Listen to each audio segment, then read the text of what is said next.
ये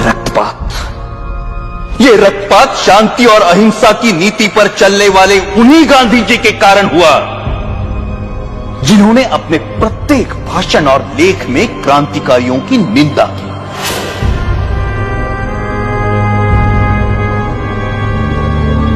जब गांधी जी के प्रचंड विरोध के बावजूद भी मार्च 1931 के वार्षिक अधिवेशन में कांग्रेस ने भगत सिंह के साहस की प्रशंसा में प्रस्ताव पारित किया, तब गांधी जी अपनी इस पराजय को नहीं भूले और कुछ महीने भीतर जब मुंबई के गवर्नर पर गोली चली तो गांधी जी ने उसका कारण भगत सिंह की प्रशंसा में पारित इस प्रस्ताव को ही बताया। सुभाष चंद्र बोस ने गांधी जी के इस कथन का विरोध किया। परिणाम स्वरूप गांधी जी सुभाष बोस को भी अपना शत्रु समझने लगे। Our struggle is no doubt a non-violent struggle, but even a non-violent struggle demands an army, an organization, and a machinery. और उनका कांग्रेस अध्यक्ष चुने जाने पर गांधी जी ने कहा कि सुभाष की जीत गांधी की हार है। जब तक उन्हें कांग्रेस अध्यक्ष की गद्दी से नहीं उतारा गया तब तक उनका क्रोध शांत नहीं हुआ। जो लोग कहते हैं कि मात्र गांधी जी के परिश्रम से हमें आजादी मिली, वो एक झूठा इतिहास लिखना चाहते हैं। जब तक देशभक्त क्रांतिकारियों के बलिदान को अंधेरे में रखा जाएगा तब तक हमारी आने वाली पीढ़ियां इतिहास के सवेरे से वंचित रहेंगी। Order order. 1947 की सर्दियों में हिंदू मुस्लिम एकता के लिए गांधी जी ने जो आमरण अनशन रखा था, उसे तोड़ने के लिए जो पहली शर्त उन्होंने रखी थी वो ये थी कि दिल्ली की मस्जिदों में शरण लिए हुए हिंदू और सिख शरणार्थियों को मस्जिदों से बाहर निकाला जाए और मस्जिदें मुसलमानों को सौंप दी जाए। सरकार गांधी के अनशन के सामने घुटने टेकने पर मजबूर हुई और जिस दिन गांधी जी ने अनशन तोड़ा उस दिन वर्षा भी हो रही थी। उस असाधारण सर्दी में अच्छे घरों में रहने वाले लोग भी कांप रहे थे, परंतु उन निराश्रितों के ठिठुरते हुए कुटुंब के कुटुंब मस्जिदों से बलपूर्वक बाहर निकाले गए। जिस दिन यह घटना घटी संयोगवश मैं दिल्ली में ही था। मैंने अपनी आंखों से गांधी जी की जिद को पूरा होते हुए देखा। कड़ाके की सर्दी और वर्षा में कपकपाते हुए वो लोग बिरला हाउस पहुंचे। वहां उन्होंने नारे लगाए, गांधी जी हमें शरण दो, गांधी जी हमें शरण दो। परंतु उस भव्य भवन में रह रहे गांधी जी तक उन निराश्रितों की पुकार नहीं पहुंची। ये मर्मस्पर्शी दृश्य जिसे देखकर कठोर से कठोर मनुष्य का हृदय भी द्रवित हो जाए, मैंने स्वयं अपनी आंखों से देखा है। क्या उन निराश्रितों ने अपनी मर्जी से उन मस्जिदों में डेरे डाले थे?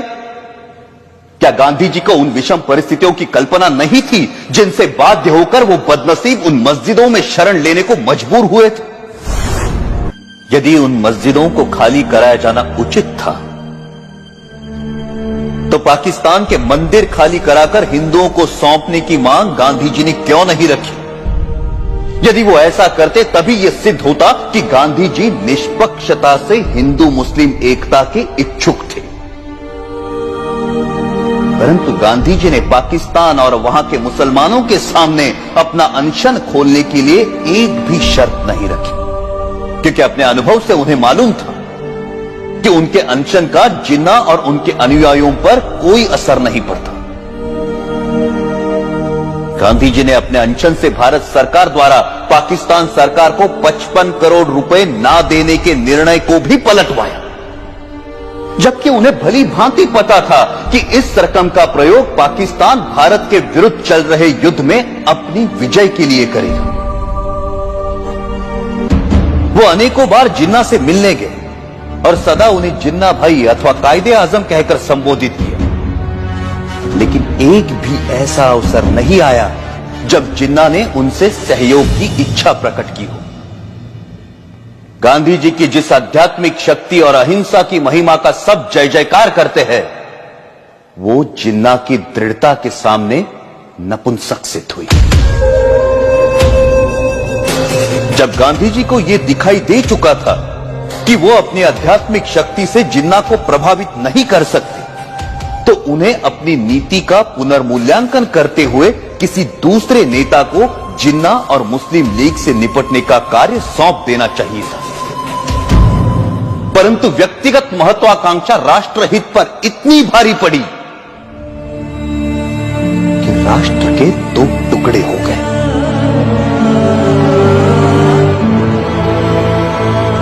हमारे त्यागी और दूरदर्शी नेताओं ने संपूर्ण भारत की स्वाधीनता के लिए स्वतंत्रता संग्राम में भाग लिया था, परंतु देश के विभाजन से वो संयुक्त राष्ट्रीय प्रयास विफल हो गए। जिन देशभक्त क्रांतिकारियों ने हंसते हंसते फांसी के फंदों को गले से लगाया था, आजीवन कारावास अथवा देश से निर्वासित होने की यातनाएं भोगी थी, क्या उन्होंने इसी विभाजित देश के लिए अपने जीवन दांव पर लगाए थे? 14 अगस्त 1947 को छलपूर्वक भारत के विभाजन को स्वीकार कर लिया गया और पंजाब, बंगाल और सीमा प्रांत के हिंदुओं के भविष्य की किसी ने कोई चिंता नहीं की।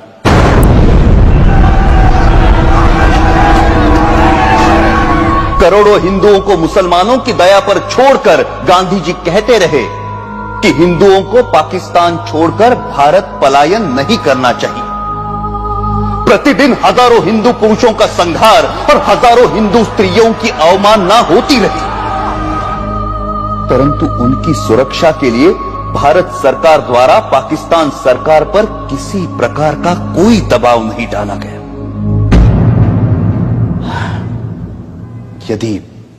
यदि समाचार पत्र पाकिस्तान में हिंदुओं पर हो रहे अत्याचार के संबंध में कुछ लिख देते हैं, तो उसका अर्थ यह लिया जाता है कि समाचार पत्र हिंदू और मुसलमानों में मतभेद फैलाने का काम कर रहे हैं और उन पर प्रेस इमरजेंसी एक्ट की धाराएं लागू कर दी जाती हैं। पाकिस्तान में हिंदुओं पर हो रहे अत्याचारों के विषय में गांधी जी ने कभी एक शब्द भी नहीं कहा।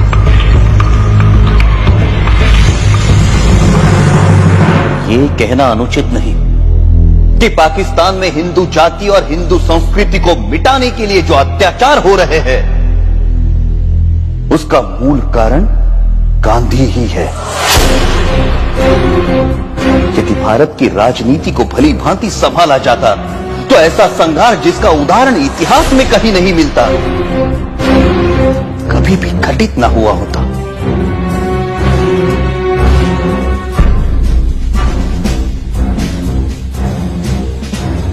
गांधी जी सदा सत्य और अहिंसा के नारे लगवाते रहे। कोई भी समझदार व्यक्ति इन नारों को पूरा नहीं कह सकता, परंतु यह आशा करना कि जीवन सदैव ऐसे उच्च आदर्शों के अनुसार चलेगा, एक दिवा स्वप्न है। वह मुझे स्पष्ट दिखाई देता था कि यदि मैंने गांधी जी का वध किया, मैं जड़ मूल से नष्ट कर दिया जाऊंगा। लोग मुझसे घृणा करेंगे और जो सम्मान मुझे प्राणों से भी प्रिय है, वो नष्ट हो जाएगा। मैं अवश्य मरूंगा, परंतु देश अमर होगा। मुझे स्पष्ट दिखाई देता था कि यदि मैंने गांधी जी का वध किया, मैं जड़ मूल से नष्ट कर दिया जाऊंगा। लोग मुझसे घृणा करेंगे और जो सम्मान मुझे प्राणों से भी प्रिय है, वो नष्ट हो जाएगा।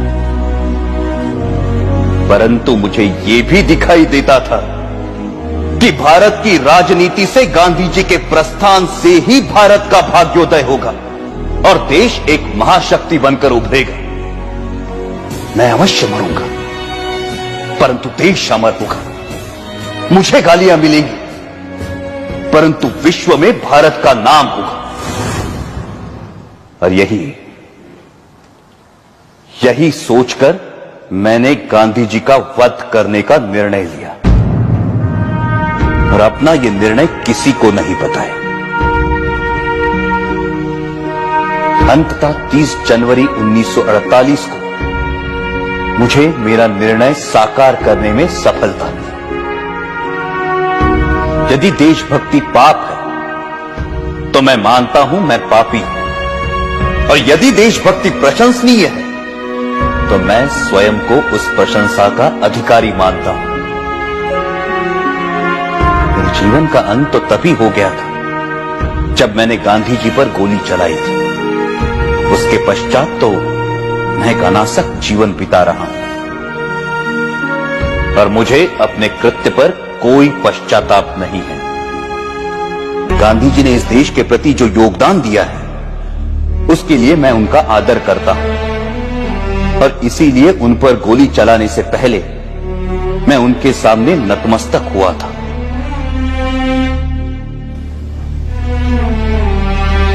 मेरी ना किसी से कोई दुश्मनी है और ना किसी के प्रति कोई दुर्भावना। आप मेरे बयान को जिस प्रकार देखना चाहे देखें, और अपनी भावना के वशीभूत जो कार्य मैंने किया है उसका जो दंड मुझे देना चाहे दे। मैं किसी प्रकार की कोई दया नहीं चाहता। मैं ये भी नहीं चाहता कि मेरी ओर से कोई दया की याचना थी। इस अभियोग में मेरे साथ कई लोगों को षड्यंत्रकारियों के रूप में शामिल किया गया है। इस बारे में मैं पहले भी कह चुका हूं कि इस कार्य में मेरा कोई साथी नहीं है, और केवल मैं ही इसका उत्तरदायी हूं। अंत में मैं ये कहना चाहता हूं कि जो वक्तव्य मैंने दिया वो सत्य और शुद्ध है। इसमें प्रस्तुत प्रत्येक बात संदर्भ ग्रंथों को देखकर तैयार की गई है। मैंने ये लंबा वक्तव्य इसलिए नहीं दिया कि लोग मेरे कार्य को सराहें, बल्कि इसलिए दिया है कि लोग मेरे विचारों को भली भांति जान जाए और किसी के मस्तिष्क में कोई भ्रांत धारणा न रहे। भगवान करे हमारा देश फिर अखंड हो और भारतीय उन विचारों का त्याग करे जो अत्याचारी के आगे झुकने की प्रेरणा देते हैं। यह सत्य है कि मैंने सैकड़ों लोगों के बीच दिन के समय गांधी जी पर गोलियां चलाई, परंतु मैंने भागने का प्रयत्न नहीं किया और ना ही स्वयं पर गोली चलाई। मैंने कानून के सामने आत्मसमर्पण किया, क्योंकि मैं अपने विचारों को खुली अदालत में प्रकट करना चाहता था। आलोचनाओं के बावजूद मैंने जो कृत्य किया है उसके नैतिक पक्ष पर मेरी आत्मा कभी भी विचलित नहीं हुई, और मुझे किंचित भी संदेह नहीं कि सच्चाई और ईमानदारी से इतिहास के इस अध्याय को जब इतिहासकार लिखेंगे तो वो मेरे कार्यों और उसके परिणाम का सही मूल्यांकन करेंगे। मेरा वक्तव्य अब समाप्त हो चुका है। आपने इसे ध्यान से सुना और सुविधाएं दी, उसके लिए मैं आपका कृतज्ञ हूं। जिन्होंने मुझे इस अभियोग में कानूनी सहायता दी और इस अभियोग से संबंधित पुलिस अफसरों का भी मैं कृतज्ञ हूं। जेल के अफसरों को भी सद्व्यवहार के लिए धन्यवाद। अखंड भारत अमर रहे।